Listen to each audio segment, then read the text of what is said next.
श्री राम हर हर महादेव। आइए जानते हैं श्रीमद् भागवत में राधा रानी का वर्णन क्यों नहीं मिलता है। श्रीमद् भागवत सर्वश्रेष्ठ महापुराण है जिसमें श्री ठाकुर जी के बाल लीलाओं का वर्णन किया गया है तथा उनमें ठाकुर जी की अन्य लीलाओं का वर्णन मिलता है। उसमें राधा तत्व का कहीं भी वर्णन नहीं मिलता है। श्रीमद् भागवत सबसे बड़ा ग्रंथ है जो सभी वेद और शास्त्रों का निचोड़ है। श्रीमद् भागवत उपनिषदों का भी भाष्य है।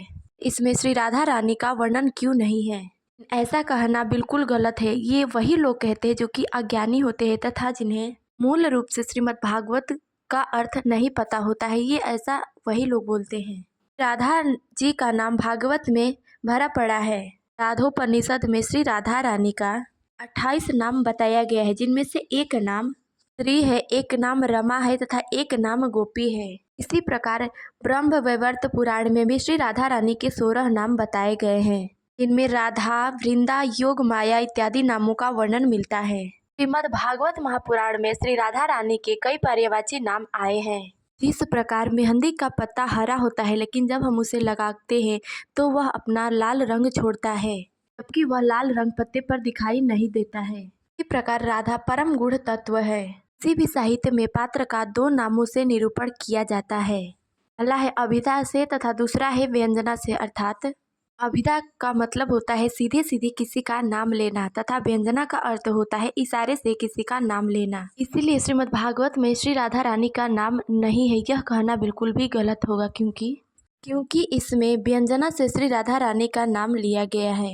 वहीं कुछ लोगों का यह कहना है कि राधा रानी सुखदेव जी की गुरु है, इसीलिए वे सम्मान के कारण उनका नाम नहीं लेते। दूसरा है, सुखदेव जी जब भी श्री राधा रानी का नाम लेते थे वे 6 महीने के लिए समाधि में चले जाते थे। वहीं कुछ विद्वानों का यह भी मानना है कि राधा जी का नाम छिपा कर रखना सुखदेव जी की एक प्रतिभा है।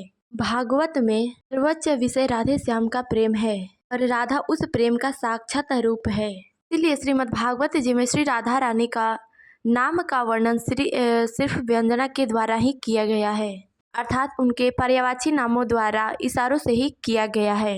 नहीं, हमारे ठाकुर जी की जो गोप सखियाँ थी उन लोगों का भी किसी का भी नाम वर्णन नहीं मिलता है। राधा रानी का प्रमुख रूप से वर्णन ब्रह्म वैवर्त पुराण में मिलता है। अब कुछ लोग अपने मन में यह शंका बिल्कुल भी ना करें, यह प्रश्न अपने मन में बिल्कुल भी ना लाए कि श्री राधा रानी का नाम श्रीमद् भागवत में क्यों नहीं मिलता है। श्रीमद् भागवत जी में श्री ठाकुर जी की बाल लीलाओं का विशेष तौर पर ही वर्णन क्यों किया गया है। श्री राधा रानी श्री ठाकुर जी के प्रेम का साकार रूप है। यही कारण है कि श्री राधा रानी का नाम व्यंजना रूप अर्थात इशारों द्वारा लिया गया है। इस बात पर बिल्कुल भी संदेह ना करें कि श्रीमद् भागवत में सिर्फ और सिर्फ हमारे ठाकुर जी का ही वर्णन मिलता है। जय श्री राम, हर हर महादेव।